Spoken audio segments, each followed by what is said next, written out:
Hey guys, and welcome back. During the final 2026 preseason test in Bahrain, Ferrari provided the first genuine shock of the year by revealing a rear wing design so crazy that even fellow driver Ollie Bearman thought Lewis Hamilton's car was completely broken. Instead of just flattening out to shed drag, the entire upper element of the rear wing rotated completely upside down. It caused an absolute frenzy in the paddock, the likes of which we haven't seen since Mercedes debuted their DAS system in 2020. But that isn't the only trick up Maranello's sleeve. They've also been caught running a secretive, aggressive new mini-wing right behind the exhaust. Are these radical innovations going to secure Lewis Hamilton his record-breaking 8th world title? Or is it all just a testing experiment? Let's dive in. To understand why Ferrari is going to such extreme lengths, we have to look at the new 2026 regulations. Formula One is battling with the technical compromises of these new energy-starved cars, which means teams are desperately trying to shed as much drag as possible to boost their top speeds. Because the traditional drag reduction system, or DRS, has not been retained in the 2026 rules, teams have been given more creative freedom with their active aerodynamics to compensate. Today, we are going to break down exactly how Ferrari's upside-down wing works, why their clever exhaust winglet is essentially a legal blown diffuser, and how a brilliant gearbox loophole might just make the SF26 the car to beat this season. You'll want to stick around for that gearbox trick because it is pure engineering genius. Let's start with that wild rear wing. F1 rear wings now consist of 3 elements, a main plane and 2 flaps. While teams like Audi are pivoting their flap assemblies in the middle and Alpine is dropping their rear flaps downwards to reduce frontal area, Ferrari has taken the most extreme route. When Hamilton switched his car into straight mode, the flaps on the Ferrari rotated roughly 225 degrees until the assembly was completely upside down and further rearward. This sheds massive amounts of drag, and the airflow coming off the trailing edge of those inverted flaps could even counter the airflow coming off the main plane, potentially reducing drag even further than what rival teams are achieving. But what goes up must come down. When the Ferrari switches back to corner mode at the end of a straight, this massive wing rotation could act like a parachute, intentionally increasing drag to help slow the car down. This puts far less demand on the much smaller brake designs we have for the 2026 cars. So is it legal? Surprisingly, yes. The FIA's single-seater director, Nicolas Tombazis, confirmed the design is permitted because there is no regulatory limit on how far the active aero can rotate back, as long as the transition between the 2 fixed positions doesn't exceed 400 milliseconds. So, as long as it operates identically every time and doesn't add too much weight, Ferrari has found a completely legal masterstroke. But hang on guys, there's more.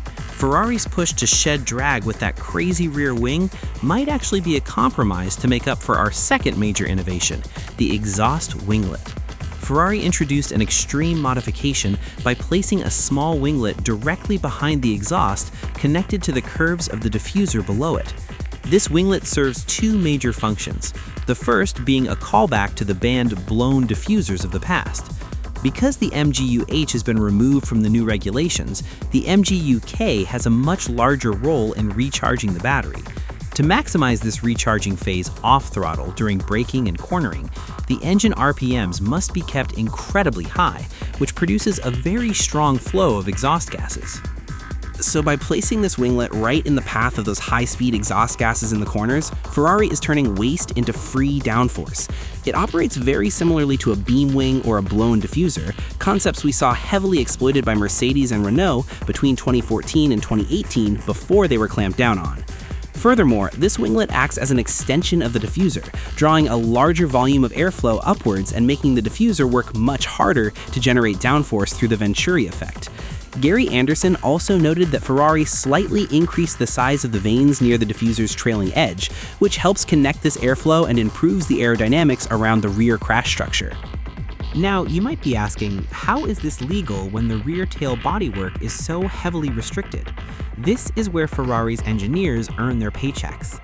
The regulations state that aerodynamic components can only be placed in a maximum area of 60 millimeters behind the rear wheel axis. Normally, the long exhaust designs take up all of this space, but Ferrari cleverly designed their gearbox and differential to sit further back, freeing up just enough space behind the exhaust to legally mount this extra winglet. Because this trick requires fundamentally altering the design of the rear axle, gearbox, and differential, rival teams are going to find it incredibly difficult and time-consuming to copy. And the results speak for themselves.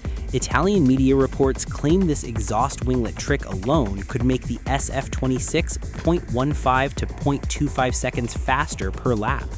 When looking at the telemetry from Charles Leclerc and Lewis Hamilton, there is a significant improvement in low-speed corner traction. Add in the fact that Ferrari's compact turbo seems incredibly potent off the line, with Hamilton making some phenomenal practice starts down into turn 1, and the Scuderia is looking incredibly threatening. Trackside observers note the car looks solid, controllable, and drives off the corners beautifully without the nasty rear instability of previous years. So what's the other team's reaction? Of course, the rest of the grid isn't sitting still. Mercedes has brought upgrades to their W17, moving the side pods further forward to open up space in the Coke bottle area, and adding airflow conditioning fins on top of the side pods for low-speed corners. Over at Red Bull, the RB22 features even slimmer side pods with an aggressive undercut to strengthen rearward airflow, along with new winglets near the airbox.